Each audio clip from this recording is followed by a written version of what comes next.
Guys, Mr. Bowman here. Today's learning objective is in blue and we are learning to solve algebraic equations with variables on both sides. The key part of this learning objective is the idea that there are variables on both sides. And I'll quickly write down an example of what that looks like. That way we've just got an idea of what we're working towards. So what we've got here is we've got the left-hand side of the equation and we've got the right-hand side of the equation. They are divided by or separated by that equal sign, and we can see there's an x on the left and there is an x on the right. That's the type of equation which we're going to be focusing on today. It's one with variables on both sides. And with these questions here, we can't really just get in and solve straight away. We have to do a bit of simplifying first. So when you have an equation like this, step number one, you must simplify. And in other words, i.e., you must get 1x. So what that means is this x and this x here, we somehow have to merge them so there's just one of them. And then once we've done that step, we can go ahead and solve using the opposites that we've been focusing on as well. So that's a quick overview of what we're doing. I'm quickly going to change pen colors. Let's get into yellow and let's get into one or two examples of how this looks like. So example number one, let's have a look at 4x minus 2 is equal to 3x plus 1. So first step, we can see x is on both sides. We need to merge them together. And what I want us to do is I want us to focus on the smallest amount of x's. So that's the smallest amount of x's. And what we're going to do is we're going to get rid of that by subtracting it. And then if you do think about that logic, 3x minus 3x, that's going to get us to 0, which means we've cancelled out one of the x's. Because we've done it to the right-hand side of the equation, we must do it to the left-hand side. We then look to simplify, so we've got 4x minus 3x is a single x, minus 2, because that 2 hasn't been changed. These guys here are designed to cancel each other out, and that leaves us with a plus 1 on the right-hand side. So that equals 1. From here, we've done that simplifying step. We now need to go ahead and solve. We're really just going to do opposites. Minus 2, so we're going to do a plus 2 to get rid of that. We'll do that to the other side too, which means x is equal to 3. So fairly straightforward, I think, this particular skill we're doing. Let's have a look at another example. So example number 2, let's throw in a bracket just to see how that will change how we go about that. So let's go x minus 1 in brackets times 7, and that's going to be equal to maybe 3 plus 4. So there may be a bit more steps to the simplifying here. So the first one we need to take, we're actually going to expand that bracket, and that will get us to 7x minus 7. That there is going to be equal to 3x plus 4. We've then got the same thing. We haven't simplified because we haven't got the x's together. And again, there's the 3x. Let's focus on getting rid of that. It's going to be minus 3x minus 3x. And then that becomes 4x minus 7 equals 4.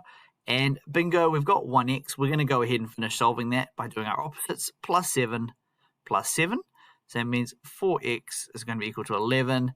And then we're going to go divide by 4, divide by 4. And then x is going to be equal to 11 over 4. And for these types of questions, please leave them as fractions, just because I think fractions are a bit more useful than decimals when we're dealing with algebra. So I'm going to clear this working. We're going to do 2 more examples that considers a few other variations of what we're doing here, and then we're going to get into heaps of practice.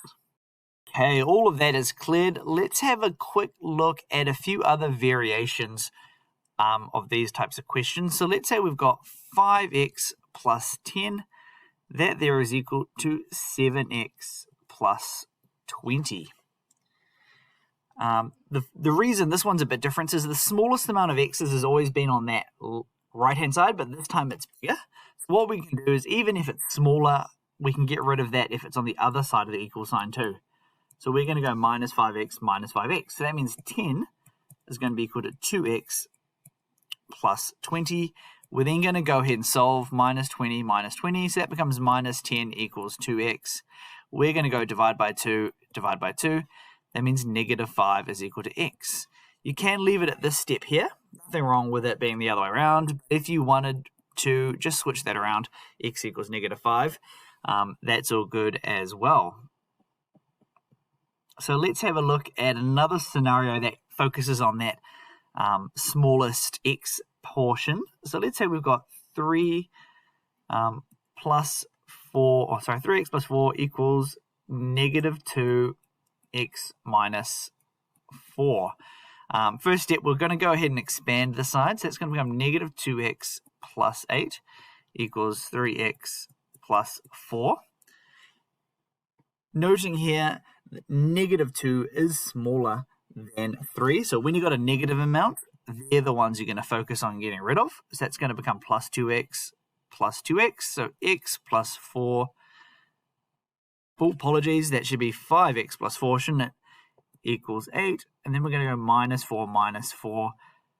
5x equals 4. And then we're going to go divide by 5, divide by 5. X is equal to 4 over 5. And just noting that there is 0.8, but try to avoid that that decimal version, as I said earlier. And the last example we're going to look at, let's have a look at a bit of a nightmare one.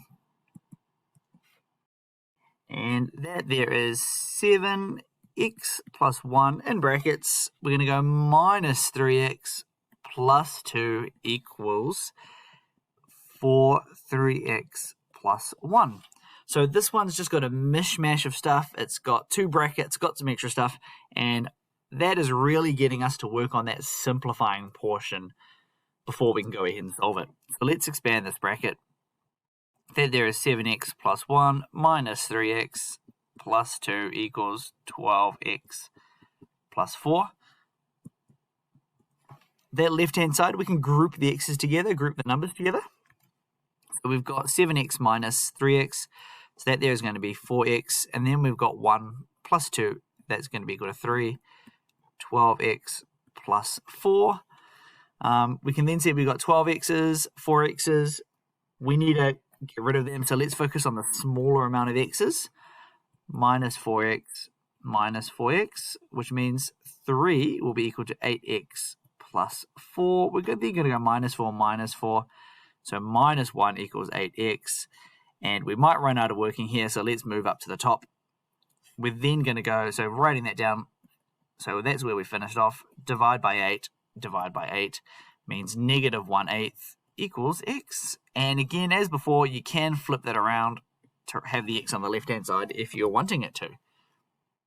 So guys, hopefully you found this video on solving algebraic equations with variables on both sides useful.